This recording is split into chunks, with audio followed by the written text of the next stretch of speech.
नमस्कार दोस्तों, जय माता दी, जय हो माता लक्ष्मी। हे माता, जो भी दर्शक मेरे वीडियो को देखता है तथा उसे लाइक करता है, आप उनके जीवन में खूब पैसों की बरसात कराना, उनके जीवन में कभी किसी प्रकार की दुख मत आने देना। वैसे हम सभी को पता है कि हमारे घर के आसपास में बहुत सारे खरपतवार होते हैं और वनस्पतियों में इतने सारे औषधि गुण छुपे होते हैं जिसके बारे में हम कभी कल्पना भी नहीं कर सकते। लेकिन हम लोगों को कुछ भी बीमारियां होती है तो तुरंत जो एलोपैथी अंग्रेजी दवाइयों के चक्कर में पड़ते हैं और यूं ही लाखों रुपए बर्बाद हो जाते हैं। लेकिन जो अंग्रेजी दवाइयां होती है वह कुछ समय के लिए बस ठीक करते हैं, तुरंत तो काम करते हैं लेकिन कुछ समय के लिए काम करते हैं, उसका साइड इफेक्ट भी बहुत सारे होते हैं। लेकिन हम लोग यदि कोई वनस्पति के बारे में अगर जान लेते हैं, अगर उस वनस्पति का गुण जान लेते हैं और उसका उपयोग करें तो वनस्पतियां जो जड़ी बूटी होती हैं वह जड़ से खत्म कर देती हैं। लेकिन हमारे घर के आसपास बहुत सारे ऐसे जड़ी बूटियां होती हैं, लेकिन हम लोग ज्ञान के अभाव में पता ही नहीं रहता, अब बस उसको यूं ही उखाड़ करके फेंक देते। कुछ कुछ तो एकदम घर के दरवाजे पर, घर के आसपास, हमारे खेत खलियान में यूं ही लगी रहती है, समझते नहीं है और यूं ही उखाड़ करके फेंक देते हैं। अच्छा, जो जानवर होते हैं तो जानवर जो खरपतवार खाते हैं, अनेक प्रकार के घास, जो चरने जाते हैं, जो लोग भैंस चराने जाते हैं, गाय चराने जाते हैं, जो जानवर चरते हैं उनको बहुत ही कम बीमारियां होती हैं, क्योंकि अनेक प्रकार के वे पेड़ पौधे, छोटे छोटे घास पतवार जो खाते रहते हैं, जिसकी वजह से उसमें बहुत सारे कुछ ऐसे औषधि गुण रहते हैं, उनके अंदर कोई बीमारी आ ही नहीं सकती है, नहीं आती है। और आदमी में जड़ी बूटी का मतलब नहीं समझते, पेड़ पौधे का महत्व नहीं समझते, जिसकी वजह से आदमी में अनेक प्रकार की बीमारियां, गिनती नहीं है कि कितनी बीमारियां हो सकती है। इस वजह से हम सभी को चाहिए कि इस जड़ी बूटी का महत्व को समझें, जो वनस्पति होते हैं, जो वनस्पति शास्त्र का महत्व होता है, उन सभी को जानना चाहिए। और जैसे ही मेरे को किसी भी वनस्पति के बारे में पता चलता है, मैं उसके बारे में मैं आप लोगों को बताने का कोशिश करता हूँ, ताकि आप भी जो लाखों रुपया अपना बचा सके, जो आपके पैसे मेडिकल में जाते हैं, डॉक्टर के पास चले जाते हैं, अगर वही पैसा आपके पास रहता तो किसी दूसरे काम में लग सकता है। तो मैं नहीं चाहता हूं कि आपका पैसा भी फजूल में खर्चे हो जाए, डॉक्टरों के पास जाए। बस इन आयुर्वेदा का, इस जड़ी बूटी का प्रयोग करके आप भी स्वस्थ रहिए तथा दूसरों को भी राय दीजिए कैसे स्वस्थ रहना है। तो आज मैं जिस वनस्पति के बारे में मैं बात कर रहा हूं, आपको स्क्रीन पर दिखाई दे रहा होगा। ये जो वनस्पति है बहुत ही सिंपल सा है, घर के आसपास, कभी कभी तो घर के आंगन में ही फैल जाते हैं और इसको कभी बोने की जरूरत नहीं होती, जमीन पर फैलने वाला वनस्पति है। इसके जो पत्ते होते हैं ना, गाय के जीभ के आकार के होते हैं, फैलते हैं, ठीक है।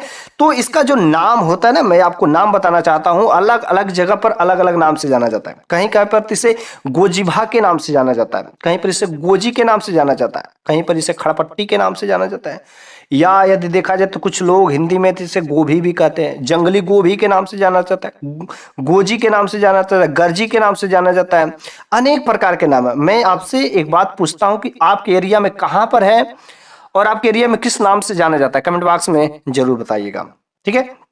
तो चलिए, ये जो आपको गोजीवा दिख रहा है, जिसे जंगली गोभी के नाम से भी जानते हैं, आसपास खेत खलिहान में अगर कभी तालाब के किनारे गए हों, तालाब सूख जाते हैं, तो ये जो वनस्पति है ना, ये जो घास फूस के जैसा दिखता है, आप लोगों को बस यूं ही निकल आते हैं और इसको निकाल करके हम लोग फेंक देते हैं। लेकिन नहीं, अब आपको इसका प्रयोग करना है, इसके बारे में समझना है, और इसका जो कैसे, जो गाय के जीभ के आकार का ये पत्ता होता है ना, वर्षा ऋतु में यूं ही निकल आते हैं। और बहुत ही शानदार इसका जो औषधि गुण होता है, ये औषधि गुणों का भंडार है। ये है एक, लेकिन काम करता है अनेक। इसके जो पत्ती होते हैं, इसके पत्तियों के बीच में एक डंडी होता है, और जब ये थोड़ा सा फूल, जो है ये पौधा जब बड़ा हो जाता है, तो इसके बीच में एक फूल आता है, पीला कलर का फूल था। अगर इसको तोड़ते हैं तो तोड़ने पर जो क्या होता है कि पीला कलर का दूध आता है, ठीक है। ये फैलता भी है, फैल करके भाई बीच में एक जो डंडी में फूल निकलता है। और इसका यदि नेचर देखा जाए तो ठंडी होती है, लेकिन इसका स्वाद जो कड़वा होता है, ओके। तो इस तरीके से नेपाल में तो इसकी लोग सब्जियां बना करके खाते हैं, जैसे अपने यहाँ पालक की जो साग बना करके खाई जाती है, वैसे नेपाल में जो क्या होता है, इसकी जो सब्जियां बना करके खाते हैं। अच्छा, इसका सब्जियां बना कर खाने से क्या होती है कि खून की में अगर किसी प्रकार की कोई गड़बड़ी रहती है, खून की खराबी रहती है, तो सही हो जाती है, ओके। खून जो फिल्टर हो जाता है, ब्लड साफ हो जाता है, मतलब सबसे जरूरी, ये फायदेमंद काम करता है कि ये खून की जो कमी रहती है उसका पूरा करता है, तथा खून को क्या कर देता है, ब्लड को फिल्टर कर देता है। आपका जब ब्लड साफ हो जाता है तो चेहरे पे बिल्कुल ये कनक रौनक खिलखिलाहट उठती है।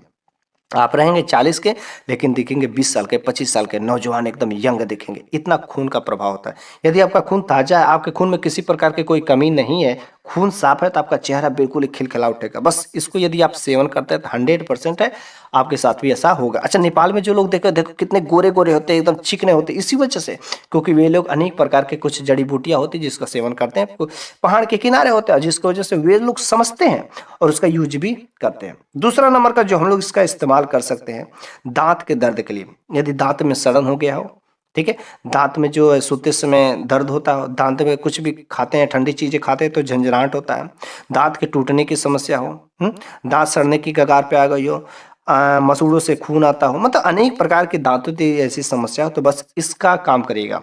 कैसे करना है, इसका जो जड़ लेना है उसको जड़ को सुखा लेना, छांव में सुखाना है, छांव में सुखाकर इसका जड़ का पाउडर बनाना है, ग्राइंडर में पीस करके पाउडर बना दीजिए, इसमें 5 लवंग भी पीस दीजिए, ठीक है, 5 लवंग पीस करके इसको हर सुबह सुबह और शाम यदि ब्रश कर देते हैं एक दिन में 2 बार, तो 2 दिन ब्रश करेंगे आपको तुरंत जो है यूं ही वह गायब हो जाएगा। वैसे एक बार ही करेंगे तुरंत दांतों का दर्द यूं ही गायब हो जाता है। ऐसे मेरे साथ कई बार हुआ है, इस वजह से आप इसका भी उपयोग करिएगा, ठीक है। तीसरा नंबर का जो जबरदस्त इसका उपयोग है कि अगर किसी भी व्यक्ति को, किसी बच्चे को, किसी को भी अगर बिच्छू काट लेता है, ठीक है, तो इसका पत्ता और जड़ और काला नमक, ध्यान से सुनिएगा, इसके पत्ते को लेकर के, जड़ को और काला नमक तीनों को पीस करके और उस जगह पे लगा दीजिए जहां पर बिच्छू ने काटा हो। बस लगाने के बाद मुश्किल से 10 मिनट भी नहीं होंगे, वहां का जो जहर होता है ना एब्जॉर्ब करना शुरू कर देता है, अवशोषित करना शुरू कर देता है, और आपका दर्द जो होता है, जो जहर होता है, खींच करके उसको निष्प्रभाव कर देता है, आप बिल्कुल ही फ्री हो जाते हैं, ठीक है। अगर किसी व्यक्ति को, अगर कोई व्यक्ति इसके जड़ को अपने बाजुओं में या कमर में कहीं पर भी बांध लेता है, तो इसको जड़ बस बांधने मात्र से इसमें से कुछ अनेक प्रकार के कुछ ऐसे स्मेल आती है कि जो जहरीले जो होते हैं ना, जैसे बिच्छू के कुछ जहरीले कीटे वोटे होते हैं, वो आपके पास नहीं आएंगे, ठीक है। छोटे मोटे जो भी जहरीले की चीजें होते हैं वो आपके पास नहीं आएंगे, खास करके से बिच्छू तो आपके पास भी नहीं भटकेगा, उसका महक से बस वो यूं ही वहां से भाग जाता है, ठीक है। अगला नंबर का जो इसका औषधि गुण है, इसका जो उपयोग किया जाता है खांसी में, दमा में, आपके सीने में दर्द होता है जब खांसते हैं, तो कफ बैठ गया खांसते खांसते, कभी इतना जबरदस्त खांसी आ जाता है कि गले से खून आ जाता है, तो आप इसका उपाय कर लीजिएगा। सीधा सा सिंपल सा सरल उपाय है। क्या करना है आपको, इसको जड़ को और पत्ती को, ठीक है, जड़ को और पत्ती दोनों को पीसना है। पीसने के बाद इसको निचोड़ना, इससे कुछ रस निकलेगा, ठीक है। उस रस में आपको 1 चम्मच शहद मिला करके, ठीक है, 1 चम्मच शहद मिला करके आपको खा लेना है। यकीन मानिए सप्ताह में बस मात्र आपको 3 बार ही बस सेवन करना है, रोज रोज नहीं। भले अगर ज्यादा है तो 1 दिन में 1 बार सेवन करिए, नहीं तो 2 दिन में 1 बार सेवन करिए, ठीक है। यदि आप बस सप्ताह में 3 बार ही मात्र सेवन करेंगे, वह खांसी कैसे भी होगा यूं ही खत्म हो जाएगी। बहुत ही कारगर उपाय है, ठीक है। इसका जो पत्ती होता है, इसके जो पत्तियां होती है, अगर इसका चटनी बना करके, अगर आपका कोई घाव लगा, पुराना घाव हो, क्योंकि पहले बहुत ही फोड़ा फुंसी घाव होते थे, लेकिन अब साफ सफाई होने के वजह से जो फोड़ा फुंसी घाव बहुत कम निकलते हैं, लेकिन अगर कहीं किसी को चोट लग गया तो उस जगह पर आप लगाइए, इसकी पत्ती को पीस करके उस चटनी को, उसका पेस्ट को लगाइए, वहां पर तुरंत ही राहत मिलना शुरू हो जाएगा, ठीक है। 1 दिन बाद वह यूं ही दर्द वहां से जो कुछ पीप बन गए हों, कुछ ऐसी वैसी बन गए हों, तो वहां धीरे धीरे क्या रिकवर करना शुरू कर देता है। अगर किसी को बुखार हुआ हो तो बुखार में भी यह काम करता है। करना क्या है, इसका जड़ और पत्ती, मतलब जो कुछ भी इसमें है, जड़ पत्ती फल फूल, उसका क्या करना, काढ़ा बना करके यदि आप बीमार व्यक्ति को दे देते, जिसको बुखार हुआ लंबे दिनों से छोड़ नहीं रहा हो, तो यदि आप उस व्यक्ति को पिला देते काढ़ा बना करके, तो उसका बुखार भी 2 से 3 दिन में राहत मिल जाता है। एक्चुअली जब बुखार होता है तो भूख भी मर जाती है, तो उस व्यक्ति को भूख भी लगना शुरू हो जाता है। क्या, जब भूख लगना शुरू हो जाएगा तो ऑटोमेटिक इम्यूनिटी सिस्टम स्ट्रांग हो जाएगी, क्योंकि रोग प्रतिरोधक क्षमता यदि बढ़ गई तो बस बुखार तो छोड़ करके भाग ही जाएगा। तो बस आपके साथ भी वही होगा, भूख लगना शुरू होगा। और ये सबसे कारगर इसमें होता है बवासीर में, क्योंकि बवासीर 2 प्रकार के होते हैं, एक बांदी होता है, एक खूंटी होता है। और जिसको बवासीर हो जाता है बेचारा बहुत ही परेशान रहता है, अनेक प्रकार की दवाइयां कराता है, लेकिन वो दवा कराता ना चुपके चुपके से कराता है, और चुपके चुपके से पता नहीं वो कितने रुपए खर्च कर देता है, लेकिन उसको समझ नहीं आता है। कभी कभी तो ऑपरेशन भी करते हैं, 1 ऑपरेशन, 2 ऑपरेशन, 3 ऑपरेशन तक लोग करा देते हैं, लेकिन सफल नहीं होता है। आप क्या करें, किसका उपाय करिएगा। अच्छा, एक्चुअली बवासीर जब होता है तो पेट साफ नहीं होता, पेट जब साफ नहीं होता तभी बवासीर की समस्या क्रिएट होती है, ठीक है। तो यदि आपका पेट साफ होने लगे तो बवासीर की समस्या खत्म हो जाएगी। अब रही बात कैसे करना है इसको बवासीर में, या किसी अमृत से कम नहीं, इसकी चटनी को लेना है, ठीक है। इसकी चटनी को घी में भून लेना है, ठीक है। घी में भूनने के बाद आपको इसको हल्का-हल्का मतलब थोड़ा ज़्यादा नहीं, हल्का-हल्का खाना है। यदि आप हल्का सा बस गोली बना कर के खाते हैं ना, तो यकीन मानिए आपका पेट साफ होने लगेगा तथा बवासीर चाहे खूनी हो, चाहे बांदी हो, 100 नहीं 105% की मैं गारंटी के साथ कहता हूँ असरदार होता है, कामयाब होगा। ठीक है, बहुत ही ज़बरदस्त ये वनस्पति है। तो मेरे हिसाब से आज के इस वीडियो में मैंने जिस गोजीवा के बारे में मैंने बताया, यदि आप इसके बारे में जानते होंगे तो भी बात बताइएगा। क्या आपके साथ में असरदार था? क्या कभी आपने इसका उपयोग किया? तो आप कमेंट बॉक्स में ज़रूर बताइएगा। और इस आपके एरिया में किस नाम से इसे जाना जाता है, सब कुछ आप अपनी राय कमेंट बॉक्स में ज़रूर दीजिएगा। वैसे आपको मेरे द्वारा दिया गया ज्ञान जो कुछ भी है, आपको अच्छा लगा हो तो आप वीडियो को लाइक करिए, सब्सक्राइब करिए तथा अपने सभी दोस्तों में शेयर करिएगा, क्योंकि जो कुछ भी ये जानकारी है अपने तक सीमित नहीं रखने की ज़रूरत है।